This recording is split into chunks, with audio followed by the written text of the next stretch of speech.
അർജുൻ്റെ കുടുംബത്തെ സംബന്ധിച്ച് ആശ്വാസം നൽകുന്ന തീരുമാനമാണ്. വേങ്ങേരി സർവീസ് സഹകരണ ബാങ്കിൽ ജൂനിയർ ക്ലർക്ക് കാഷ്യർ തസ്തികയിലാണ് കൃഷ്ണപ്രിയയ്ക്ക് നിയമനം നൽകിയത്.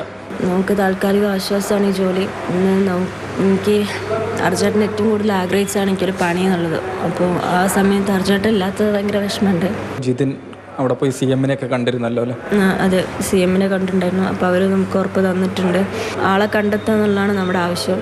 അത് എത്രയും പെട്ടെന്ന് അവർ നടത്തിട്ട് എന്നാണ് അവർ വാക്ക് തന്നിട്ടുണ്ട്. ട്രെഡ്ജർ കൊണ്ടുവരുന്നുള്ളതും. അപ്പോൾ എത്രയും പെട്ടെന്ന് അതിനുള്ള ശ്രമങ്ങൾ തുടരട്ടെ എന്നാണ് പറയുന്നത്. ഇനിയിപ്പോൾ കാലാവസ്ഥ അനുകൂലമാവണം, അങ്ങനെയാണ് അവർ പറഞ്ഞത്. അപ്പോൾ അത് എത്രയും പെട്ടെന്ന് അനുകൂലമായിട്ട് നമുക്ക് ഒരു എൻഡ് റിസൾട്ട് കിട്ടാൻ സാധിക്കട്ടെ പെട്ടെന്ന്.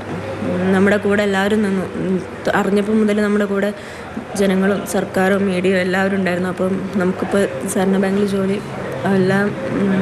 എല്ലാവരോടും നമുക്ക് നന്ദിയും കടപ്പാടും എല്ലാം ഉണ്ട്. കുടുംബത്തിന് സോഷ്യൽ മീഡിയയിൽ പ്രത്യേകിച്ച് ഒരു മകൻ്റെ പിറന്നാൾ ആഘോഷിച്ചു എന്നൊക്കെ പറഞ്ഞിട്ട് മോശം രീതിയിലുള്ളൊരു പ്രചരണമൊക്കെ കണ്ടു. അനിയത്തിൻ്റെ ഒരു ഇൻസ്റ്റഗ്രാമിൽ നിന്നാണ് അത് പോയത്. എന്താ പറയേണ്ടതെന്ന് അറിയില്ല. നമ്മളെ വിറ്റ് അവർ പൈസ ഉണ്ടാക്കാൻ നമ്മളതിനെതിരെ പരാതി കൊടുത്തിട്ടുണ്ട്. അവർ നടപടിയെടുക്കുമായിരിക്കും. ഇങ്ങനൊരു കുടുംബത്തെ ചേർത്ത് നിർത്തുകയാണ് സഹകരണ ബാങ്ക് അല്ലേ? അതെ, ഞങ്ങളെ കുടുംബത്തിലേക്ക്, ബാങ്കിൻ്റെ കുടുംബത്തിലേക്ക് ഒരാളെയും കൂടെ കിട്ടി.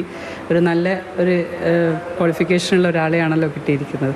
അപ്പം അത് ഞങ്ങൾക്കും വളരെ ഗുണം ചെയ്യും എന്ന് തന്നെയാണ് ഞങ്ങളുടെ വിശ്വാസം.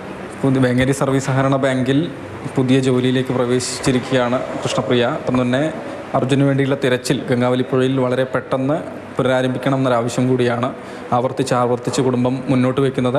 ട്രെഡ്ജർ സംവിധാനം എത്തിച്ചാണ് ഇതിന് തിരച്ചിൽ നടത്തേണ്ടത്. ഇതിന് 1 കോടി രൂപ ആവശ്യമായി വരും. ഇത് വഹിക്കാമെന്ന് കർണാടക സർക്കാർ ഉറപ്പ് നൽകിയിട്ടുണ്ട്. കോഴിക്കോട് നിന്ന് ജോം ടിക്കയോടൊപ്പം രാഹുൽ KV, മാതൃഭൂമി ന്യൂസ്.